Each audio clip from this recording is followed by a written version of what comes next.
Bom, a TV brasileira ela não retrata o negro, infelizmente. Esse é um problema gravíssimo.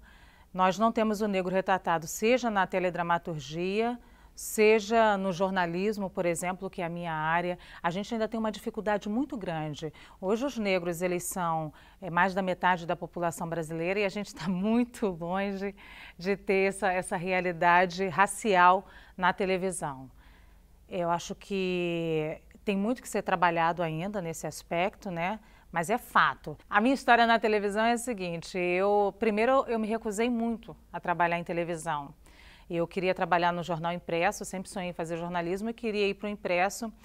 E quando eu já estava em televisão, porque eu precisava de dinheiro, venho de uma família muito pobre e passei num concurso para uma televisão.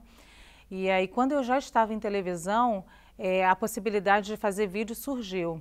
Assim que surgiu essa possibilidade, eu gosto de contar essa história, porque assim que surgiu a possibilidade de eu fazer vídeo, eu tive uma recusa muito grande. Eu tive uma recusa muito grande e hoje eu entendo que a gente tem essa recusa porque a gente não se vê na televisão brasileira. Então eu não tinha referência. Como eu não tinha referência, eu achava que não estava adequada àquele cargo, no caso reportagem, e depois a apresentação. Esse é um problema muito grande. Nós estamos construindo crianças que não estão se identificando, que não se identificam com algo positivo profissionalmente. Hoje, quando o negro é retratado na televisão brasileira, ele é retratado em cargos subalternos ou um cargo que não exige muito da educação. E ainda é assim, né? Quando ele é retratado, ele é minoria. Quando ele é retratado, ele não é referência de beleza. Então, a gente está construindo um grande problema no Brasil e a gente precisa muito, em conjunto, trabalhar isso. Por quê? Porque a gente está ferindo a identidade da população brasileira. A gente está ferindo a identidade da criança, a gente está ferindo a identidade dos jovens e a gente está ferindo especialmente a identidade da mulher negra, que não consegue se ver refletida em nenhum cargo que seja um cargo de educação, que seja um cargo que exija um nível de educação, que não consegue se refletir em nenhum momento numa referência de beleza. E muitas vezes, para piorar ainda hoje, a teledramaturgia brasileira reflete a mulher negra com todos os estereótipos que nós já conhecemos, que é a mulher negra ligada ao sexo, ligada ao samba, e assim como reflete também para as crianças essa identidade. Então a gente está muito longe de ter uma democracia racial na televisão brasileira. Primeiro eu quero te dizer que o negro na teledramaturgia, ele ainda é uma figura ausente. Começa por aí. Nós temos excelentes atores negros que vêm conquistando um espaço muito grande agora, ainda bem, né? Nos últimos anos, na última década especialmente, a gente vem conquistando um espaço, mas se você prestar atenção, você não consegue uma proporção de negros na televisão brasileira como você tem uma proporção de negros no Brasil. Você não consegue uma novela que reflita nem longe a metade do elenco negro, nem de longe. Então tem a questão da quantidade e tem a questão, sim, também de como esse negro é refletido na teledramaturgia. Então hoje ainda existe uma luta muito grande para que esses profissionais consigam, por exemplo, papéis que construam uma identidade positiva do negro no Brasil. Porque o que a gente tem é essa desconstrução. Sempre foi assim, o negro ligado ao artista que vai fazer o bandido, a mulher que vai fazer a empregada doméstica, ainda existe. Nos últimos anos, como eu disse, a teledramaturgia vem refletindo um pouco isso, até porque a pressão da sociedade é grande para que mostre que eu não sou isso. Inclusive, o crescimento da população brasileira, hoje mais da metade se identifica e se fala como negro, é autodenominação, o IBGE, justamente porque existe uma construção positiva da identidade negra. Então, na verdade, o que a gente tem hoje é uma pressão da sociedade para que isso não aconteça mais, para que isso não exista mais. Mas essa pressão, ela ainda encontra uma resistência, e é a resistência que a gente tem que tratar. Porque eu acho que se a gente vai dialogar com os meios de comunicação de uma maneira geral, com famílias, às vezes, que dominam alguns meios de comunicação, a gente tem que dialogar para mostrar que isso é positivo para o Brasil. Mostrar a identidade positiva do negro no Brasil hoje, refletir o que é a sociedade, é positivo para o Brasil. É positivo para as crianças, é positivo para os jovens, é positivo para as mulheres e é saudável para a sociedade brasileira. Eu entrevistei há algum tempo atrás a Ruth de Souza, uma atriz brilhante, maravilhosa. Ela foi a primeira mulher negra, inclusive, a pisar no palco do Teatro Municipal. E ela me contava, numa entrevista que para mim foi muito emocionante, ela me contava que ela nunca aceitou um papel de uma empregada doméstica numa televisão. E toda vez que alguém queria impor esse papel a ela fazia reclamações e não aceitava. Ela achava que com isso ela estava dando uma contribuição para a sociedade brasileira. E ela falou comigo que você não aceite papel de subalternidade. Você não precisa disso. E é hoje que o Brasil tem que tratar dessa maneira. Hoje existe até pessoas que tentam...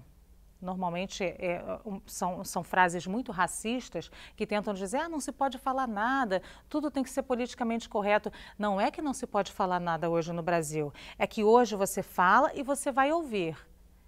Hoje existe, se você acha que você tem o direito de falar, qualquer pessoa tem direito de falar também.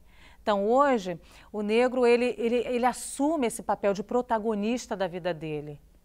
E com isso nós vemos negros em todas as áreas, eu acho, de todas as áreas você consegue, negros professores, advogados, juízes, enfim, grandes artistas negros hoje nós temos no Brasil, né? Seja nas telenovelas, seja no teatro.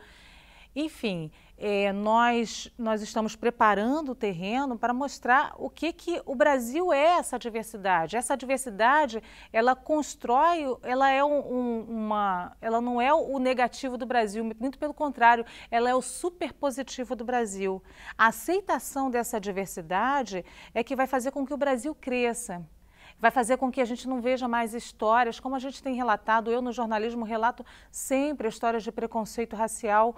Por quê? Por causa da não aceitação dessa identidade, da negação do Brasil, como é um documentário do Joel Zito. Essa é a negação do Brasil. E a gente tem que parar com essa negação, porque quando a gente para com essa negação, a gente sim constrói um Brasil da maneira que ele deveria ser, a aceitação de todos. Constrói, como eu quero frisar de novo, a identidade positiva para a criança negra, a identidade positiva para o jovem negro, as possibilidades deles alcançarem qualquer outro papel de protagonista da sua vida. E não você, o tempo inteiro que a televisão faz, é o contrário, essa desconstrução dessa identidade positiva. Isso tem reflexo muito grande no Brasil, muito grandes no Brasil. Primeiro, eu acho que a teledramaturgia tem um papel fundamental nisso. Primeiro porque ela alcança um grande número de pessoas, o Brasil ama a teledramaturgia. Então eu acho que se nós conseguíssemos ter uma democracia racial ou algo mais perto de uma democracia racial na teledramaturgia brasileira, nós teríamos um país avançando muito mais. Mas eu quero te dizer, como jornalista, que eu ainda sinto muita falta de jornalistas negros nesse país, por exemplo. Eu acho que o jornalismo, que a questão do negro, ela não é uma questão que tem que ser feita para o negro, que seja um problema do negro. Não, muitos jornalistas nesse país, e a gente tem prova disso, trabalham essa questão. Mas quando a gente traz essa diversidade, a gente traz um outro olhar. Eu, por exemplo, tenho uma atenção constante para questões que às vezes passavam despercebidas para outras pessoas, como a questão dos quilombolas, a questão da identidade da criança negra, a questão da retratação da mulher, a questão da beleza, a questão do cabelo, às vezes, que para uma mulher é muito importante, então faz parte da sua identidade, a construção de beleza dela, então a possibilidade dela se sentir bonita também, ou dele se sentir bonito, né, da beleza negra. Então, às vezes, a gente com um olhar um pouquinho mais atento no jornalismo, a gente consegue evitar que a gente repita essa desconstrução da identidade que eu sempre friso aqui, evitar que a gente repita de novo modelos racistas, modelos preconceituosos com o negro no Brasil, também com o índio. Toda vez que eu faço essa referência ao negro, eu tento trazer sempre para as minorias, mesmo dentro da questão problemática do negro, né? Porque a gente sabe que existe, dentro da problemática do negro, existem vários problemas. Por exemplo, hoje a gente tem um problema gravíssimo, que é o genocídio do jovem negro. Se mata muito nesse país e se mata muitos jovens negros nesse país. Então, a gente tem vários problemas dentro da questão do negro, que é a questão da mulher, a questão da construção da identidade da criança, é a questão da ausência do negro na televisão, mas ainda assim eu tento trazer essa nova voz, que é a questão do índio, sim, que não tem a voz nesse país. E é a questão também dos homossexuais, a gente está sempre vindo junto, né? Porque o preconceito ele é feio. O preconceito é horrível, seja com quem... Eu fico até emocionada porque o preconceito é horrível. Seja contra quem for, o preconceito é horrível. A negação do Brasil sempre fez, e eu espero que eu não vá falar sempre fará, porque não sempre fará, mas a negação do Brasil sempre fez com que a vítima fosse o algoz e o algoz fosse a vítima. Sempre houve essa inversão de valores quando a gente fala de racismo no Brasil. Por quê? Porque quando você fala de racismo no Brasil, e aquela pesquisa clássica, né, que quem é racista no Brasil? Existe racismo no Brasil, todos dizem que existe, e quando você pergunta se você é racista, ninguém é. Aquela pesquisa clássica, quando você fala de racismo no Brasil, você mexe muito com todos. Por quê? Você mexe com o negro, que sofre o racismo, e você mexe com o branco também, ou o negro, aliás, você mexe com o negro, com o indígena, com o homossexual, enfim, você mexe com as minorias que sofrem o preconceito, né? Quando você fala de racismo e preconceito racial no Brasil, você mexe com as minorias que sofrem o preconceito e você mexe também com quem comete o preconceito. E ele precisa negar. Então, ele precisa dar uma volta no discurso. E essa é a volta do discurso. Outro dia eu estava lendo a frase de uma advogada, um texto belíssimo, e ela, inclusive eu compartilhei esse texto, e ela estava narrando memórias da infância dela, que eu acho que ilustra muito bem isso, porque é assim que a criança negra é tratada na escola. E ela falando que ela sofria muito preconceito na escola de brincadeiras de crianças, a gente sabe como acontece, né? E aí as crianças sempre falavam macaco ou qualquer coisa parecida, qualquer coisa, termo racista em relação a ela. E sempre que ela ia reclamar para a professora sempre falava com ela, olha, você é superior a isso, você pode superar. O Brasil é que não supera isso. O Brasil não supera essa lógica. Essa lógica do você que foi vitimizado pode superar. Você está se vitimizando e não a criminalização do algoz. Então a gente faz essa inversão.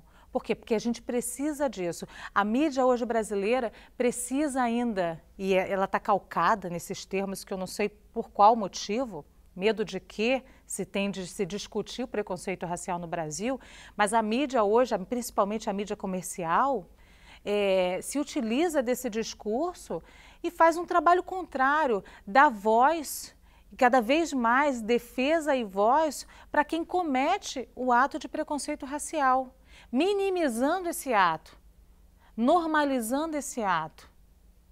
Isso não é normal, gente. O preconceito racial não é normal.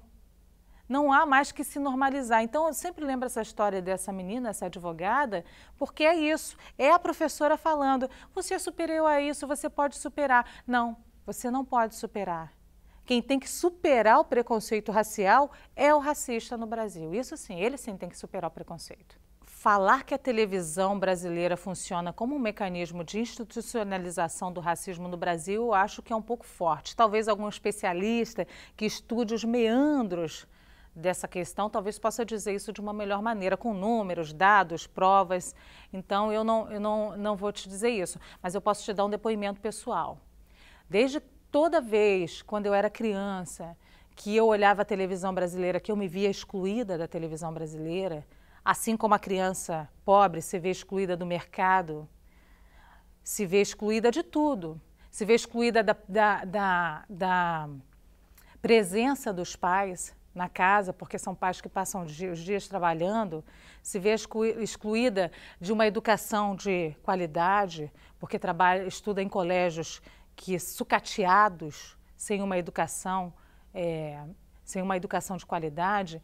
Então, você só imagina, eu devolvo essa pergunta com uma outra pergunta. Imagina o que é ser uma criança pobre e negra no Brasil. E imagina o papel que a televisão teria na construção de uma identidade positiva para essa criança pobre e negra no Brasil. Pobre, negra, indígena, nordestina. Imagina o que a televisão teria, que papel a televisão teria na construção dessa identidade positiva. Imagina o potencial que o Brasil teria de crescimento com jovens que tivessem desde cedo uma construção de uma identidade positiva. Mas o que a gente vê hoje é um Brasil, é uma televisão, é uma concessão pública que exclui a maior parte das crianças brasileiras. É isso que a gente vê hoje no Brasil. E a exclusão, ela tem sérios riscos para a sociedade. Nós estamos vendo aí.